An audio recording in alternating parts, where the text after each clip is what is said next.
Thanks, everybody, for coming. Today, we're excited to be announcing that with Governor Cuomo's support and leadership and Congressman Nadler's tenacity, the Port Authority will be launching an RFP, request for proposals, for consultants to conduct the next phase of the environmental impact study to advance the cross-harbor freight program. Up to $35 million of funding within the existing Port Authority capital plan will go towards the Tier 2 EIS, environmental impact study, which will include preliminary design and site-specific analysis, along with the development of cost estimates for the preferred alternatives. An additional $35 million of funding is available to advance further design and engineering work. The Port Authority, working with our partners at the Federal Highway Administration, has been looking at this broad issue for a number of years. And in 2010, we formally commenced the Tier 1 Cross-Harbor Environmental Impact Study. That study looked at a range of alternatives, including improving the old 19th century system of waterborne rail barges across the harbor, or building a tunnel. 10 alternatives were narrowed down to 2 preferred alternatives, which were outlined in the Tier 1 EIS that was issued in draft in 2014, with the final environmental impact statement published in late 2015. The FHWA issued a record of decision in January of 2016.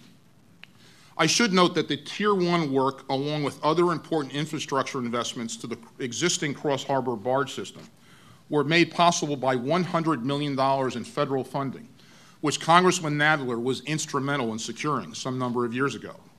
We now are ready to take the next step in planning with the issuance of an RFP to commence the Tier 2 study, which will focus in more detail on the design, feasibility, and cost of the 2 preferred alternatives. First, a rail tunnel, and second, an enhanced cross-harbor barge system. Congressman Nadler has been a tireless champion of focusing on our region's freight network. As I mentioned, he helped deliver $100 million in federal funding for the Tier 1 study and infrastructure improvements to our existing 19th century rail barge operation.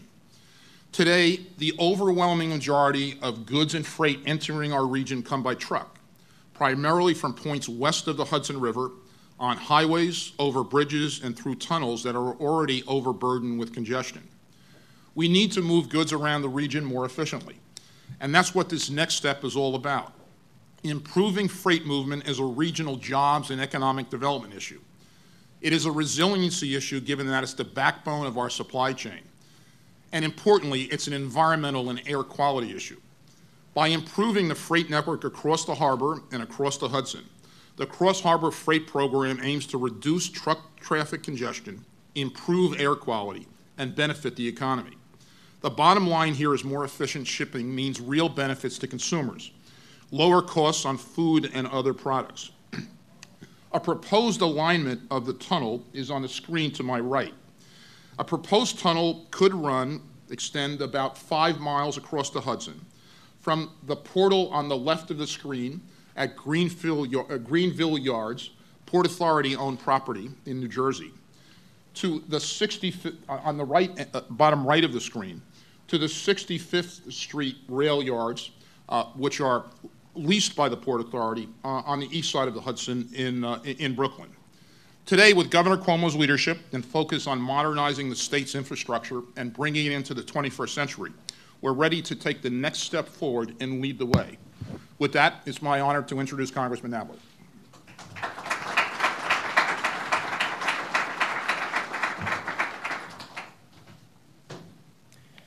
Well, thank you.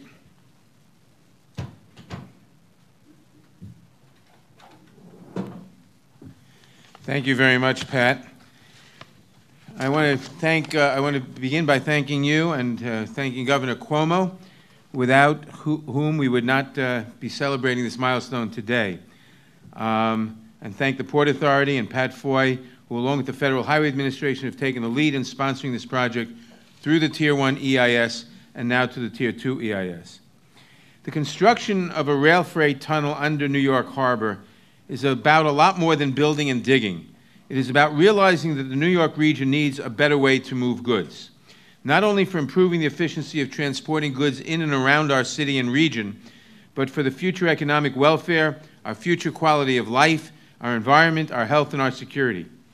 For too long, New York City and the entire metropolitan region has had an almost total reliance on trucks, clogging and tearing up our roadways, poisoning our air, making consumer goods more expensive, raising the cost of doing business, harming the environment, and endangering our health, and creating real safety and national security vulnerabilities. New York City is the only major city in the world that is not connected to its country's national freight rail network. Without this key rail link, more than $1 trillion worth of freight per year enters New York City and geographic Long Island almost entirely by truck through a single point of entry, the George Washington Bridge. Today, with the start of the Tier 2 EIS, which will engage in a deeper examination of the Cross Harbor Freight Tunnel identified as necessary in Tier 1, we are taking a major step forward to finally address the region's serious and growing problems with inefficient goods movement. The only answer, which has been staring us in the face for almost 100 years, is to connect New York City and the metropolitan region to the national freight rail transportation grid. The Tier 2 environmental impact statement and complementary advanced planning and engineering work brings us closer to that goal. The Cross Harbor Freight Tunnel project, which I have supported for more than 30 years, will remove about 500,000 trucks per year from the region's streets and highways and divert them to the underutilized rail network. With an expected increase of at least 37% in freight being transported to, from, and through this region over the next 20 years, meaning 37% at least more 18-wheelers on our highways, beyond the capacity of our highways to accommodate, doing nothing would be tantamount to putting a lid on economic development, because if you can't increase the number of trucks and of goods coming into and through the city, you can't increase economic development. That is one reason the Cross Harbor project is so critically important to the future of New York City and the metropolitan region. It will change the way we move goods throughout our region for the better, with economic, environmental, health, safety, and cost-saving benefits for millions of people. I want to applaud all the parties who have been involved in bringing this project closer to becoming a reality, particularly Governor Cuomo and the Port Authority, which has committed up to $70 million in funding for the Tier 2 EIS and associated engineering and planning. This crucial funding comes on the heels of last year's announced $10.6 million in federal funds through the FAST Act, which is on top of the earlier $100 million in appropriated federal funds. Given the overwhelming benefits of the Cross Harbor Rail Freight Tunnel, it is no surprise that it has amassed a broad coalition of support that has been instrumental along the way, including Senator Schumer and Senator Gillibrand, Mayor de Blasio, most of the members of the congressional delegation, many other current and former elected officials at the city and state level, the Partnership for New York City, the Long Island Association, the state AFL-CIO, and various business groups, labor organizations, environmental, transportation, community, and health advocates. And I want to thank especially Governor Cuomo, who has been a strong long-term advocate for this project. The Cross Harbor Freight Tunnel is one of the few projects in the New York metropolitan area that actually addresses congestion and air quality, while at the same time increasing the region's capacity for economic growth. I am proud to see the tremendous progress we have made through the early stages, to the Tier 1 EIS, to the record of decision, and the identification of the two preferred alternatives, to the start of Tier 2, which will examine these alternatives further. I look forward to joining together again when we celebrate the completion of the Tier 2 EIS, and I thank everyone for their support.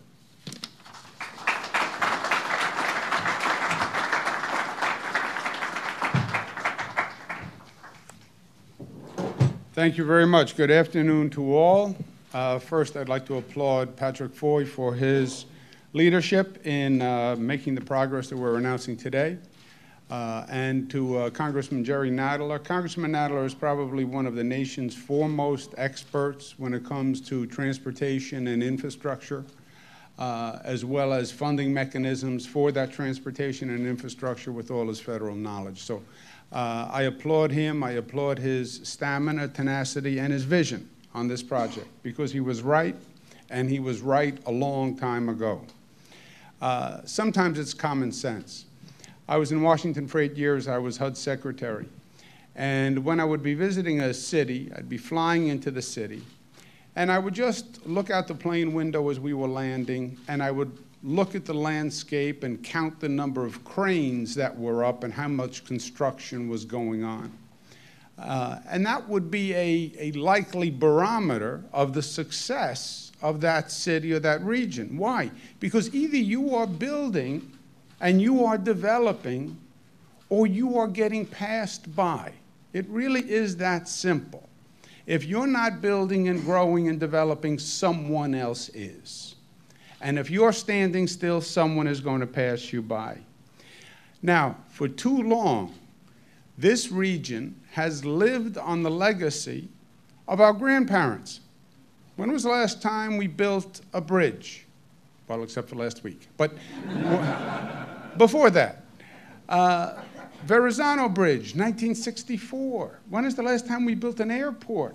JFK LaGuardia. When is the last time the nation built an airport? Denver, over 20 years ago. And you can fly into airports all across the world and see world-class airports, and then you come to New York, and we're at a totally different standard. We have not done the type of long-term infrastructure investment that we needed to do, and we're now paying the price.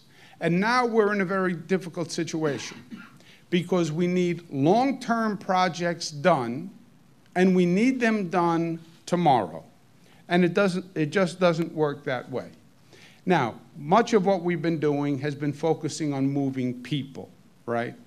The airport projects, Penn Station, et cetera. It's about moving people. Today's project is different because it's about moving goods. And you have to accommodate both sides of the equation. You have to be able to move people, and you have to be able to move goods. Right now, we move goods, freight, basically by truck. 93% is moved by truck. To move it by rail, to get it into the metropolitan area, you have to go 140 miles north to Selkirk, and you'd have to come across the tracks in Selkirk and then come all the way back down south. It doesn't happen. So they unload goods across the river, they put them on trucks, and then the trucks have to truck it into the metropolitan region. If you ever see the nightmare that is the George Washington Bridge and the Cross Bronx Expressway, all those trucks, that's exactly what they're doing. They're bringing freight into the New York City area, and it's only going to get worse. They expect a 40% increase over the next 20 years. Last year, 14 million trucks came into the New York City area with freight. Just think about how much diesel was burned, how much fumes, how much traffic that all involved. So the Port Authority started a study to look at alternatives, and they came up with two basic alternatives. One is a tunnel, which is a long-term solution, obviously. And one was to use barges to bring the freight cars across the river and then unload them on the New York side. Those are the two alternatives.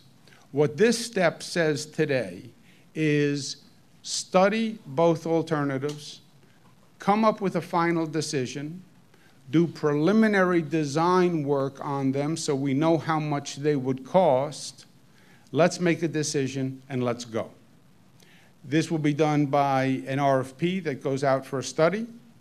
The Port Authority will expedite that study. We hope to get it back in 12 to 18 months, which sounds like a long period of time, but it's actually lightning quick for this kind of work, because we have a lot of time to make up for. We have made this mistake over and over and over again. We're now all lamenting Penn Station and the problems in Penn Station. The problems in Penn Station didn't happen last night. The problems in Penn Station have been growing for 20, 30 years. It's this long-term inability to deal with necessary infrastructure projects, and I understand it. Why doesn't government invest in infrastructure? It's expensive, it's long-term, it usually bears fruit when the politician is gone, right?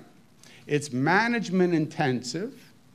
So we have been terrible, to use a word, in taking on these long-term projects. It's governmental malfeasance, and it has gone on for decades, and it has to stop. We tend to calculate the cost of doing something. We tend not to calculate the cost of doing nothing. And the cost of doing nothing is almost always higher than the cost of doing something. We cannot continue to have this volume of trucks coming in to New York City. We can't. Environmentally, we can't. From a congestion point of view, we can't. And the volume is only going to increase. We have to do something. And doing something, either alternative, is better than doing nothing. So the intelligent way forward, study both, make the best decision, do the early design, and then get it done, and get it done in real time, right? Not government time, but in real time. We're doing a lot of infrastructure work in the state of New York, and we have cut the amount of time required way down. We're building bridges that they told me would take 10, 15 years. We're doing it in 4 years, right? There's no reason why a government project has to take twice as long as a private sector project. We can actually get things done. So let's decide the best solution, and then let's do it. To Congressman Nadler, he had the right idea at the right time. He was talking about this in 1979. We should have listened.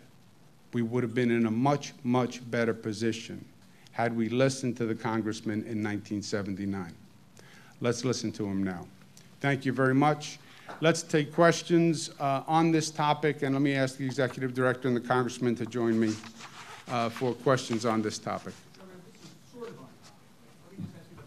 Well, how about just directly on topic, Zach, and then we'll do sort of on topic secondary.